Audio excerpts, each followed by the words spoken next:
भूतों की दुनिया। बहुत समय पहले एक सुनसान इलाके में रतनपुर नाम का एक छोटा सा गांव था। उस गांव के किनारे एक पुराना पीपल का पेड़ खड़ा था। उस पेड़ से एक पुराना झूला लटका हुआ था, लेकिन गांव का कोई भी इंसान उस झूले के पास जाने की हिम्मत नहीं करता था।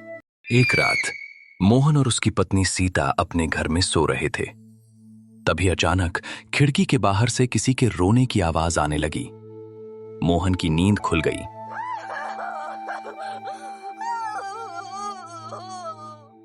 सीता, ये कैसी आवाज है? सीता घबराकर बोली। लगता है वही पेड़ के पास से आ रही है। मोहन ने हिम्मत करके खिड़की से बाहर झांका और उसकी आंखें डर से फैल गईं। झूले पर एक औरत बैठी थी, सफेद साड़ी पहने, और जोर जोर से रो रही थी।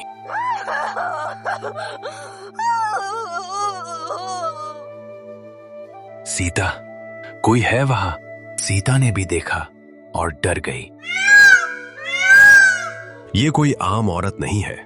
जैसे ही मोहन बाहर जाने लगा, वो औरत अचानक गायब हो गई। दोनों डर के मारे कांपने लगे। अगले दिन सीता की बहन राधा अपने पति विकास के साथ शहर से गांव आई। रात को सब सो गए, लेकिन राधा की नजर खिड़की से उस झूले पर पड़ी। वाह, कितना सुंदर झूला है। मेरा मन कर रहा है झूलने का। विकास ने मना किया। अभी रात है, सुबह चलेंगे। लेकिन राधा का मन नहीं माना। वो चुपके से बाहर निकल गई और झूले तक पहुंच गई।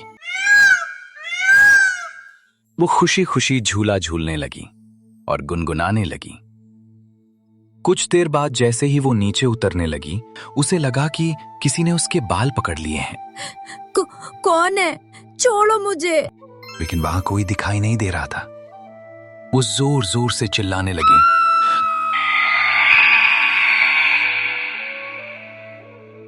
घर वालों की नींद खुल गई। सब भागकर बाहर आए और देखा राधा बेहोश झूले के पास पड़ी थी। उसे घर लाया गया। सुबह होश आने पर उसे सख्त मना किया गया कि झूले के पास कभी न जाएं। लेकिन उसी रात राधा की आंखें अचानक खुलीं। उसकी आंखें लाल हो गईं और उसके पैर उल्टे हो गए। वो धीरे धीरे चलकर फिर से उसी झूले पर पहुंच गई और जोर जोर से हंसने लगी। घर वालों ने जब देखा तो डर से कांप उठे। ये अब इंसान नहीं रही। गांव वाले इकट्ठा हुए।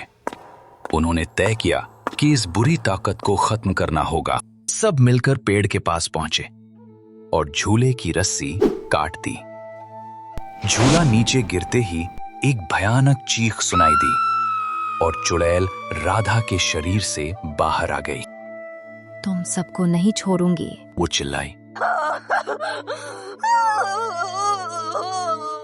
गांव वालों ने तुरंत झूले में आग लगा दी। आग की लपटों के साथ चुड़ैल चीखती रही और धीरे धीरे जलकर राख हो गई। उस दिन के बाद रतनपुर गांव को उस भूतिया झूले से हमेशा के लिए छुटकारा मिल गया।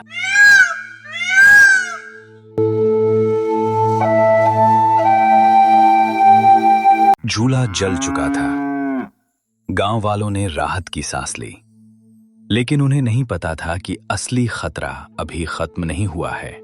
उस रात गांव में अजीब सन्नाटा था। हवा भी जैसे डर के मारे रुक गई थी। उसी जले हुए झूले की राख के पास अचानक राख हिलने लगी। धीरे धीरे उसमें से काले धुएं जैसा कुछ उठने लगा और देखते ही देखते वो धुआं एक काले कौवे में बदल गया। कौवे की आंखें लाल थीं और उसकी आवाज बहुत डरावनी थी। वो कौवा उड़ते उड़ते सीधे सीता के घर के बाहर आकर बैठ गया।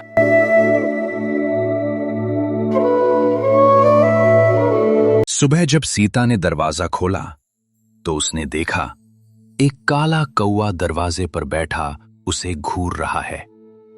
हट, भाग यहाँ से। सीता ने कहा, लेकिन कौवा नहीं हिला, बस उसकी तरफ घूरता रहा। सीता को थोड़ा अजीब लगा, लेकिन वो अंदर चली गई। उसी दिन से घर में अजीब घटनाएं शुरू हो गईं।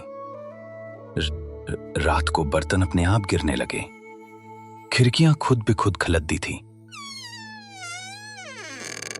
और किसी के चलने की आवाज आने लगी।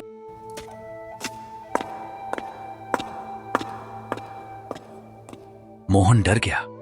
सीता, लगता है वो बुरी ताकत अभी भी यहीं है।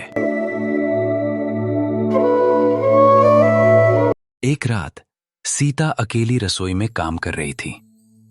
तभी वही काला कौवा खिड़की से अंदर आ गया। सीता घबरा गई। तू फिर आ गया? कौवा जोर जोर से चिल्लाने लगा और अचानक उसकी आंखों से काला धुआं निकलने लगा। वो धुआं सीधे सीता की तरफ पड़ा। सीता चिल्लाई, बचाओ! और उसी पल वो धुआं सीता के शरीर में समा गया। सीता बेहोश होकर जमीन पर गिर गई। जब सीता को होश आया, वो पहले जैसी नहीं थी। उसकी आंखें लाल हो चुकी थीं। उसकी आवाज बदल गई थी और वो अजीब तरह से हंस रही थी।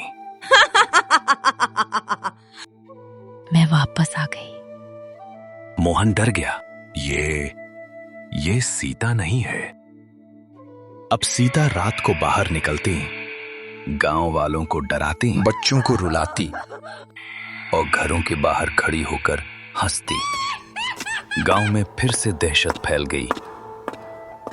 गांव वाले एक तांत्रिक बाबा को बुलाते हैं। बाबा आते ही कहते हैं, ये वही आत्मा है जो झूले में थी, अब ये और भी शक्तिशाली हो गई है। मोहन रोते हुए कहता है, बाबा, मेरी पत्नी को बचा लीजिए। रात को तांत्रिक बाबा सीता को घर के बीच में बैठाकर मंत्र पढ़ने लगते हैं। सीता जोर जोर से चिल्लाने लगती है, मैं नहीं जाऊंगी। अचानक तेज हवा चलने लगती है। दरवाजे अपने आप बंद हो जाते हैं। बाबा मंत्र तेज कर देते हैं, ओम क्लीम, बुरी शक्ति निकल जा। सीता जमीन पर गिरती है और उसके शरीर से वही काला धुआं बाहर निकलता है। वो धुआं फिर से चुड़ैल का रूप ले लेता है। तुम मुझे खत्म नहीं कर सकते। तांत्रिक बाबा एक पवित्र अग्नि जलाते हैं और उसमें मंत्र पढ़कर उस आत्मा को कैद कर देते हैं।